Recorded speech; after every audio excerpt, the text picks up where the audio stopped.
Bonjour, aujourd'hui je vais vous montrer comment faire un Plickers, un QCM Plickers à distance. Imaginons vos élèves sont tous confinés dans la classe et vous voulez à un horaire fixe, puisque ça se fait exactement comme un Plickers qu'on ferait en classe, vous fixez un horaire avec vos élèves et puis vous décidez de le faire à distance. Alors je vais vous montrer comment on fait. Alors vous voyez que là par exemple c'est une classe que j'ai créée qui s'appelle test, ici vous la voyez ici. Donc là j'ai mis des questions que nous allons lire, et puis tout en bas quand on regarde, on voit que là il y a un lien pour les élèves. Ben, c'est parce que je l'ai mis en e-learning, d'accord? Donc le e-learning, c'est ce qui permettra de faire des QCM à distance. Alors je vais vous montrer comment le faire avec une classe que j'ai créée où je l'ai pas encore fait. Voilà.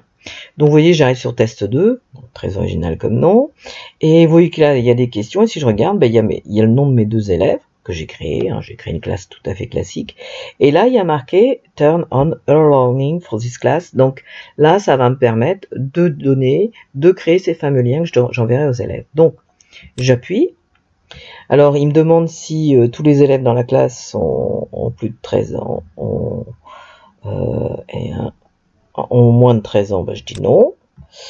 J'active ensuite la classe pour le e-learning. Donc vous voyez qu'il y a marqué une limite de 13 ans, mais nous c'est plutôt le RGPD qui va décider, donc c'est vrai qu'il faudrait plutôt envisager pour les élèves avoir l'autorisation des parents. Donc là voilà, vous voyez que ça a été créé, et là il y a un petit lien qui apparaît. Alors il me propose de copier le lien ou de copier tous les liens d'un coup. Parce que imaginez que j'ai la moitié de la classe, j'ai deux élèves qui sont absents, qui sont confinés, qui ne peuvent pas sortir de chez eux, mais qui sont en pleine forme. Parce que bien entendu, s'ils ont 42 fièvres, c'est peut-être pas la peine de les convier à un QCM. Mais si on a des élèves qui sont confinés et qui n'ont pas de maladie, eh bien ils vont pouvoir, vous allez pouvoir juste, admettons qu'il n'y a que celui-là, donc je vais copier le lien. Et puis je vais pouvoir, alors je vous le montre ici, je vais faire... je le colle ici, et vous voyez qu'il y a là, bah, bien entendu c'est le nom de l'élève, donc test 2.1, mais là vous pouvez voir, et puis vous avez ce lien là, et donc ce lien là, c'est ce lien là qu'utilisera l'élève pour se connecter. Voilà, donc j'ai créé ma classe, il suffira de lui envoyer avec la messagerie de l'ENT. Je peux aussi, si admettons vous n'avez pas de chance, toute la classe est à distance, on peut imaginer, dans le cas par exemple d'un truc absolument fou qui serait le confinement, je peux copier tous les liens, et là j'ai plus qu'à appuyer ici, ça a été copié, vous voyez, donc il suffit de le coller ensuite dans ma messagerie, et là je fais un clic droit, je vais le faire pour vous, et je fais copier, coller, excusez-moi, voilà.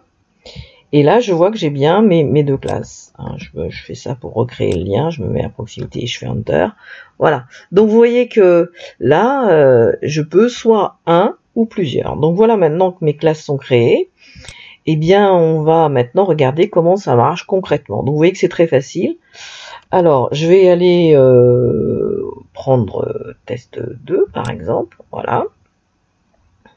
Et j'ai une liste de documents. Alors j'ai ouvert dans un autre navigateur. Alors ça marche aussi bien sur Firefox que Google Chrome. J'ai pas encore essayé Safari, mais je pense que ça fonctionnera aussi. Il faut juste un navigateur internet. Donc l'élève à la maison, il peut être sur un ordinateur, il peut être sur une tablette, il peut être sur un smartphone, sur son téléphone, ça fonctionne aussi. Alors par contre, il ne faut pas utiliser l'application Plickers, il faut aller sur son navigateur qui est installé sur notre téléphone, donc Google Chrome ou Firefox, et puis coller le lien, et là ça fonctionnera parfaitement. Alors je vais vous montrer, donc on a copié le lien ici, donc je vais aller le récupérer. Donc on va prendre l'élève, voilà, je fais un clic droit, je fais copier, et je vais aller tout simplement, donc je fais comme devrait faire l'élève, je vais aller tout simplement le coller ici, donc je sélectionne et je fais coller, voilà. J'ai plus qu'à appuyer sur Enter, et là vous voyez, donc je vais peut-être vous le mettre un petit peu plus gros, voilà. Donc là je vois test 2, il y a marqué que c'est hors ligne, puisque j'ai pas encore lancé le questionnaire. Donc maintenant, je vais jouer cette question-là, voilà, et je vais vous montrer ce que ça fait sur l'élève. Donc l'élève, il a la question qui apparaît. Mais là, il peut pas répondre. Vous voyez, s'il se positionne, il essaie de cliquer, ça ne fonctionne pas. Il faut que vous, de votre côté, vous ayez cliqué sur Start Accepting Answers. Et une fois que vous avez cliqué, voilà, vous voyez qu'il y a le minuteur. Hop, ici, l'élève, eh ben, il va pouvoir répondre. Donc, on va répondre, par exemple, une mauvaise réponse. Voilà. Et de votre côté, ben, quand tout le monde, alors vous voyez que là, je vois que Test 1 a répondu et je vois qu'il a mal répondu.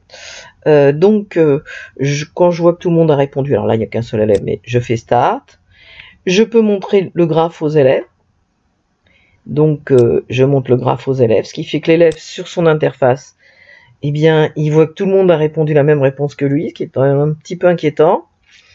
Et puis, bien entendu, comme sur un Plickers classique, là, je vais pouvoir révéler à l'élève sa réponse. Et ce qui va apparaître sur son écran, voilà, donc j'attends un petit peu, voilà.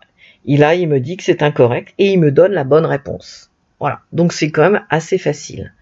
Alors, et voilà, donc là, vous voyez que j'ai sélectionné ici en haut le e-learning, c'est-à-dire que tous mes élèves sont chez eux.